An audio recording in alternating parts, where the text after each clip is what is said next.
Welcome to Daily Variety, your daily dose of news and analysis for entertainment industry insiders. It's Wednesday, January 14th, 2026. I'm your host, Cynthia Littleton.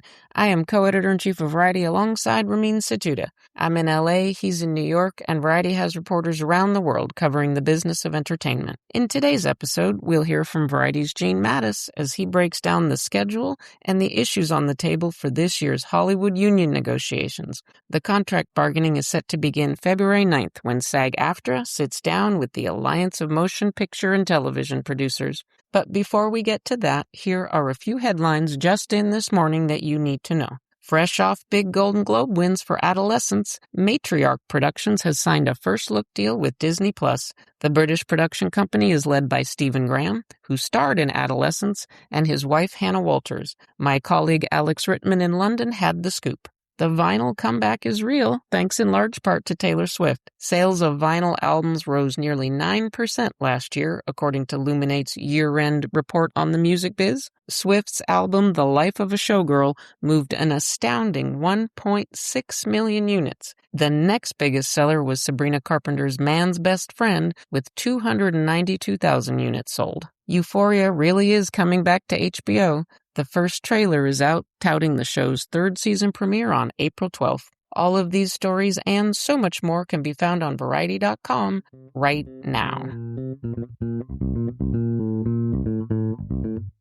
And now it's time for conversations with Variety journalists about news and trends in show business. Gene Mattis, Variety's senior media writer, joins me to unpack the issues and the timeline for this year's union contract negotiations for SAG-AFTRA, the Writers Guild of America, and the Directors Guild of America. Just 3 years ago, the town was on strike. Of course, a whole lot of things have happened since then, as we discuss. Gene Mattis, thanks so much for joining me. Happy to do it. Looking out ahead now as the negotiations calendar is coming into focus, there are some unusual moves this time around, and that starts with SAG-AFTRA is going to be the first to sit down with the date of February 9th on the calendar to sit down with the Alliance of Motion Picture and Television Producers. Usually it's the Directors Guild of America. It's the Helmers that are out first. All right, let's start with SAG-AFTRA. What do you think is influencing them to be out early on February 9th when their deal expires on June 3rd?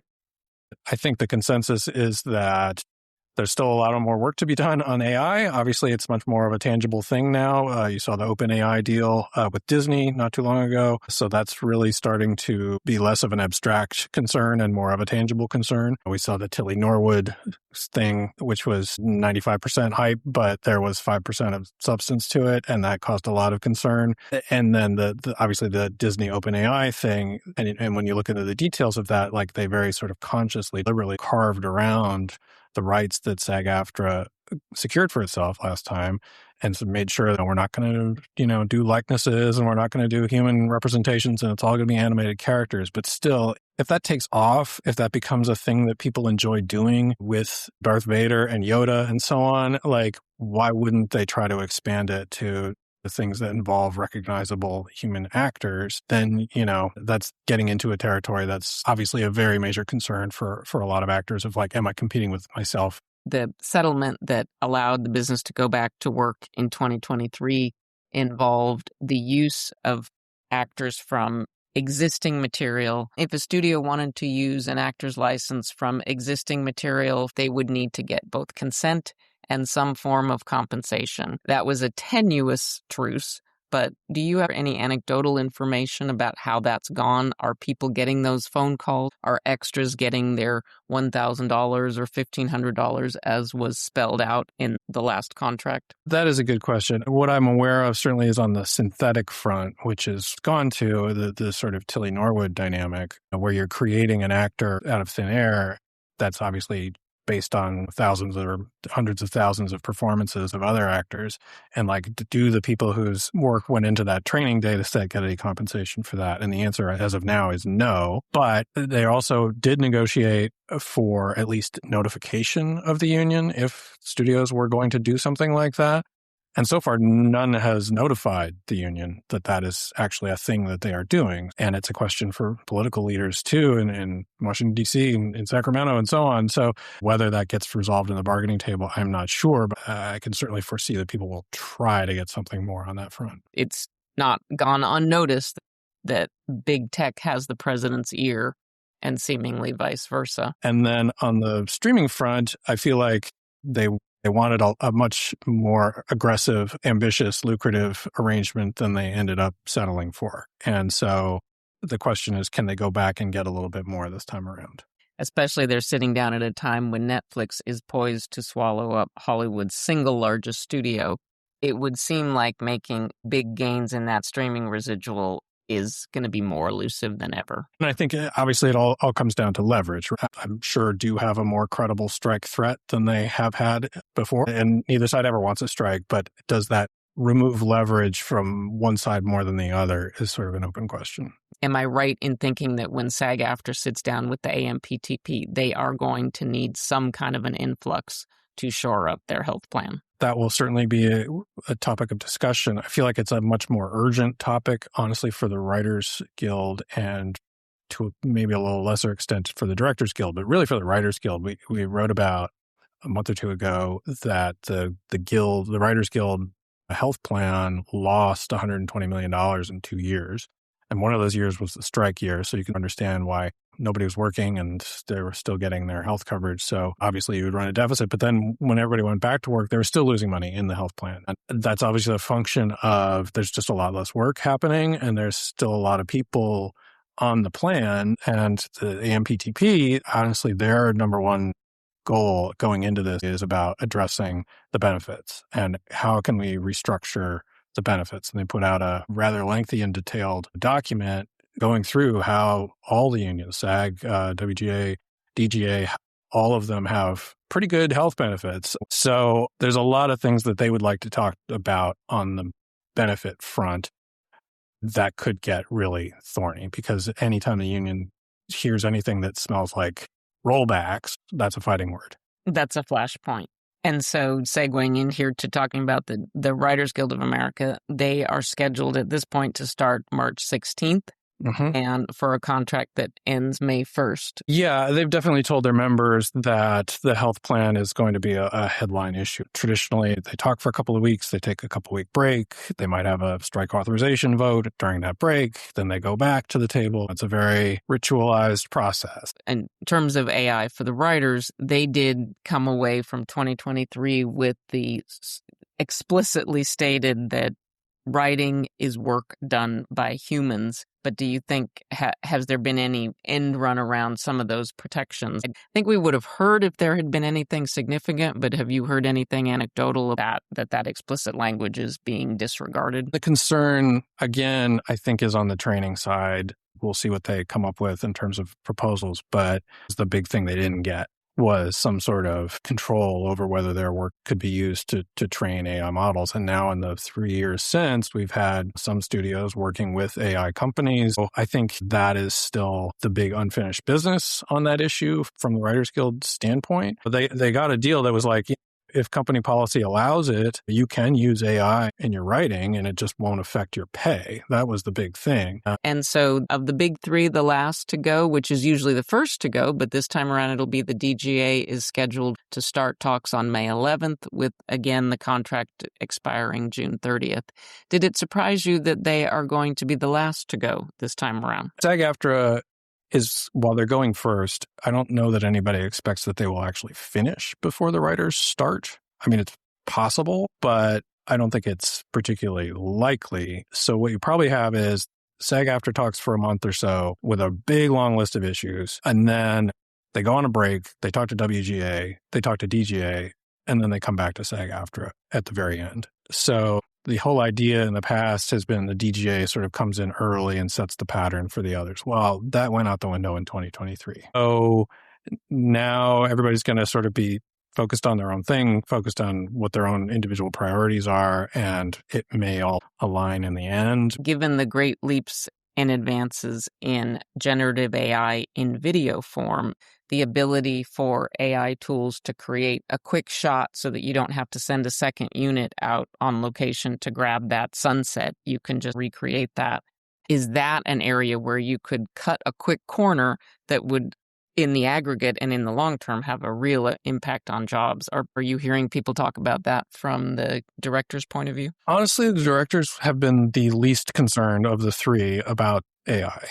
And they did get AI terms. They were, in fact, the first union to get AI terms because they were the first one to get a deal last time. And their terms were basically we get consultation. And they didn't push for anything more aggressive than that. And it's tricky with this AI stuff of like, there is definitely a downside in terms of loss of jobs.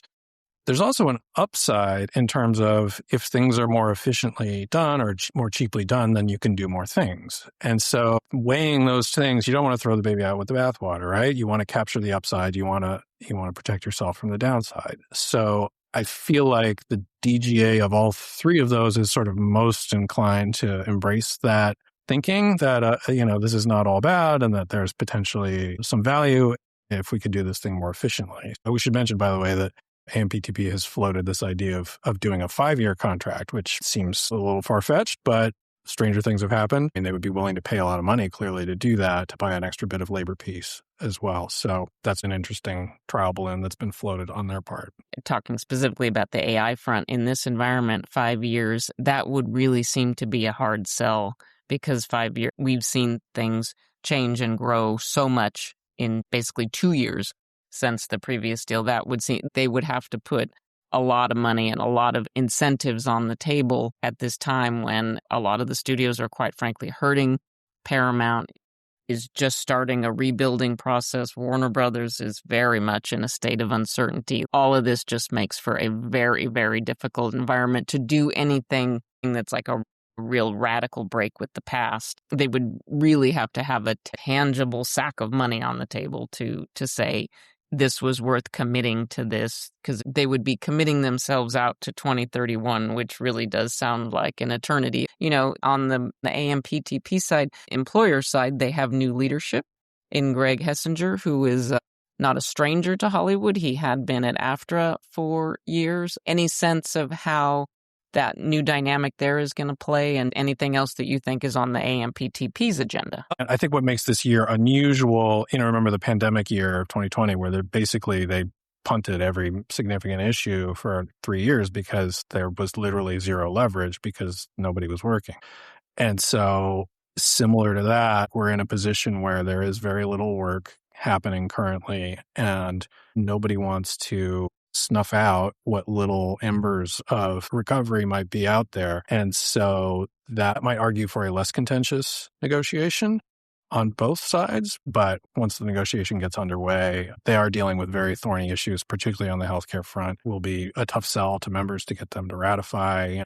You can imagine asking people to ratify a rollback in health coverage is not going to be easy for any union. They're going to want to say, we fought tooth and nail, and here's what we got to offset that. So it'll be tough. It's a union negotiation, and feelings are still somewhat raw, I'm sure, from the strike 3 years ago. Yeah.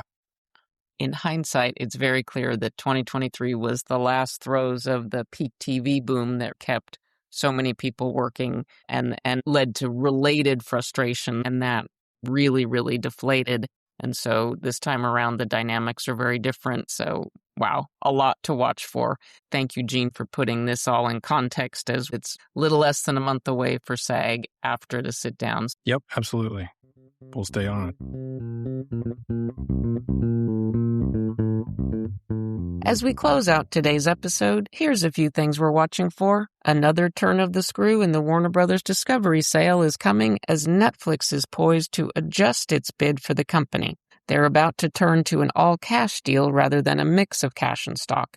That definitely reflects the pressure being exerted by Paramount Skydance, which is still fighting to get a hold of Warner Brothers Discovery on multiple fronts. The price for Netflix shares have wobbled since the formal deal was announced on December 5th, so shifting to all cash takes that variability away. We're gearing up for Sundance next week. But South by Southwest in Austin, Texas is also getting its lineup together for March. Margot's Got Money Problems, the latest TV series from David E. Kelley and A24, will be among the big premieres. That show stars Elle Fanning and Nicole Kidman. We love to hear from our listeners, so please send thoughts, gripes, and other feedback about Daily Variety to podcasts@variety.com. Before we go, congrats to Amy Homa. She's just been promoted to Director and President of the Academy Museum of Motion Pictures and the Academy Collection. She oversees all the gems that are held in the Academy of Motion Pictures Museum, as well as the Margaret Herrick Library. Thanks for listening. This episode was written and reported by me, Cynthia Littleton, with contributions from Gene Mattis. Stick, Snicks, Hick, Picks. Please leave us a review at the podcast platform of your choice, and please tune in tomorrow for another episode of Daily Variety.